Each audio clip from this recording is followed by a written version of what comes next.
En fait, il a des ennemis chez lui. Il constate que sa propre famille a des ennemis. Ces flèches, on sait qu'elles sont envoyées par l'ennemi, mais dans nos vies, personnellement. Qu'est-ce que ces flèches? Que représente la flèche qui est envoyée contre toi? Eh bien, bonjour à tous et à toutes. Content de vous retrouver dans cette émission Vitamine J Duo.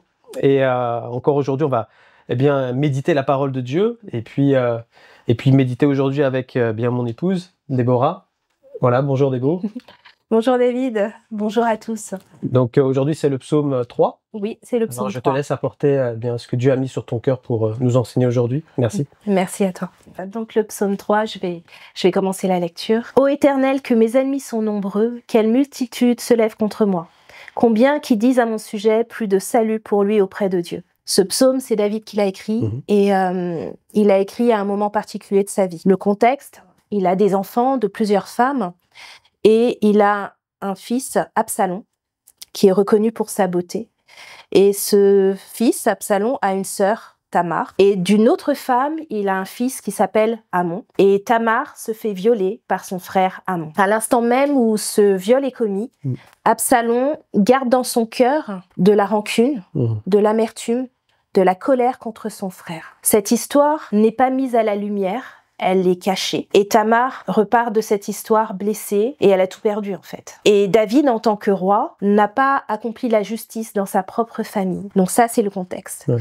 Et donc, arrivé ici, pourquoi parle-t-on d'Absalom? C'est tout simplement parce que la haine et tout ce qu'il y avait dans son cœur, ça a pris du temps, ça a pris des années.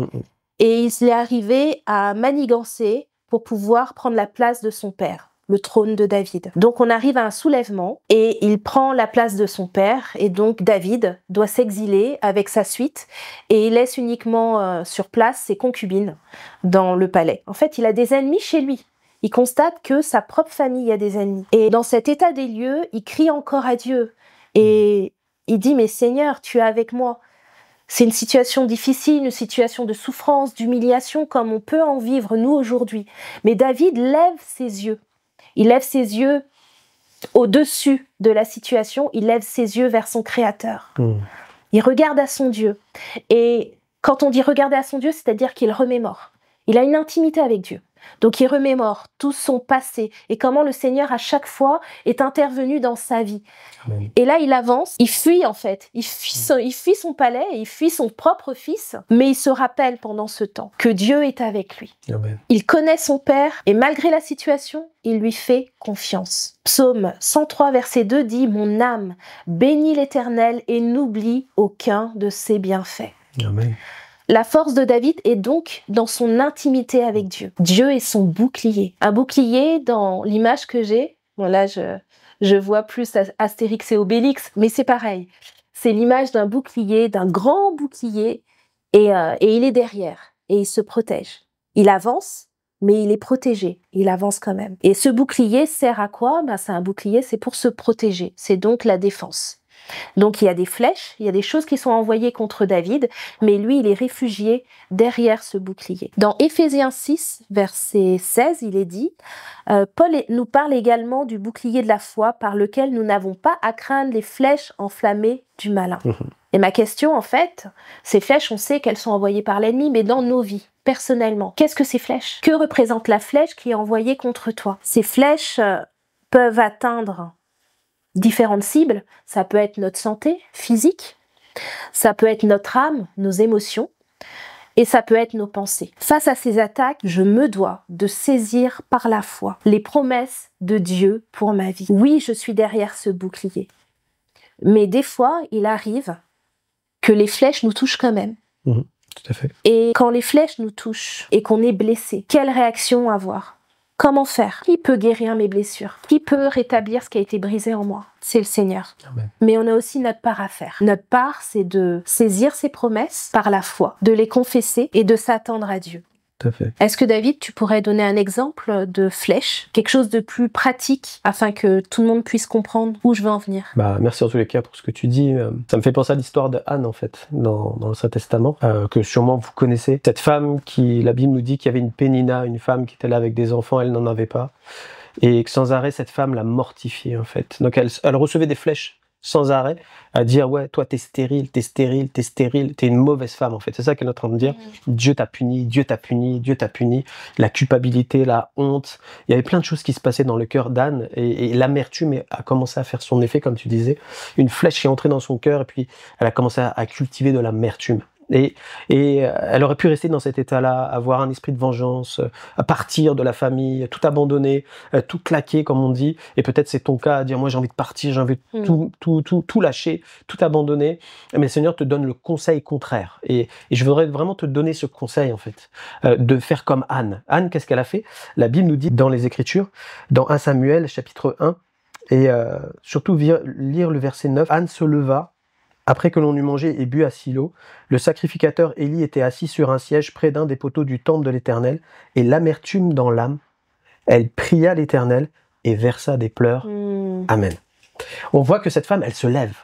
Et j'aimerais surtout t'encourager aujourd'hui, à toi qui es meurtri, lève-toi. Qu'est-ce que ça représente, se lever par la foi? Par la foi. C'est-à-dire, fixe tes regards sur Jésus-Christ qui a payé le prix à la croix pour guérir ton cœur. Il guérit les cœurs brisés. Il te comprend. Il a porté tes souffrances. Il a porté cette amertume. Il a tout porté sur le bois. Et aujourd'hui, il est le seul qui te comprend réellement. Un humain ne peut pas te comprendre comme toi, comme tu vis les choses. Et le seul, qui veut prendre ta souffrance, il veut faire un échange avec toi, c'est la grâce de Dieu qui vient. Et quand tu t'adresses à lui, comme cette femme, à dire, moi, je me lèverai contre ce problème-là. Je ne vais pas laisser le problème m'envahir et me détruire. Et je vais le déposer au pied du Maître. Amen. Elle vient au temple, elle vient chercher la présence de Dieu. Elle pleure, tu as le droit de pleurer dans la présence de Dieu, de répandre tes larmes dans la prière, parce que Dieu comprend tes larmes. Et de dire, Seigneur, voici mon problème, voici ma douleur, Seigneur, je brise ça et je change ma vie. Et on voit que le résultat, on le voit arriver un peu plus loin. Verset 18, elle mangea et son visage ne fut plus le même. Amen. Non, il y a une transformation, il y a eu un changement. Même son visage. C'est-à-dire que tu peux être triste aujourd'hui, on le voit, tout le monde le voit quand quelqu'un est triste, et tu souffres intérieurement, et Dieu veut tout changer, non seulement l'intérieur, mais ça va se refléter à l'extérieur. Les gens vont même te dire, mais qu'est-ce qui s'est passé chez toi? Amen. Ta situation n'aura pas changé. Les attaques peut-être seront toujours là, mais ton cœur aura changé, même ton visage va refléter la gloire de Dieu. Amen. Et c'est ça qui nous attend en fait. C'est un renouvellement, une restauration. Et j'aimerais prier pour toi et pour vous aujourd'hui peut-être qui souffrez dans votre cœur, que Dieu vous donne la force maintenant de vous lever et de dire au nom de Jésus, je prends ces flèches-là, je les donne à l'Éternel, et le Seigneur va faire un échange avec moi, il prend ma douleur, et il me donne sa grâce, sa paix, sa joie et sa restauration. C'est le miracle du Saint-Esprit. C'est l'œuvre du Saint-Esprit. Et Dieu veut le faire dans ta vie aujourd'hui, et j'aimerais prier dans ce sens-là maintenant. Oui. Seigneur, merci pour ta parole, merci pour ce partage d'aujourd'hui, merci pour cet encouragement, merci parce que tu es l'Éternel qui guérit, Seigneur. Et aujourd'hui, je prie pour tous ceux et celles qui ont entendu, Seigneur, ta voix. Et je prie, Père, pour que tous ceux et celles qui sont meurtris, Seigneur, puissent se lever comme Anne, Seigneur, et venir au pied de la croix, venir à tes pieds, parce que tu es le Dieu de grâce, le Dieu qui guérit et qui restaure encore aujourd'hui les vies.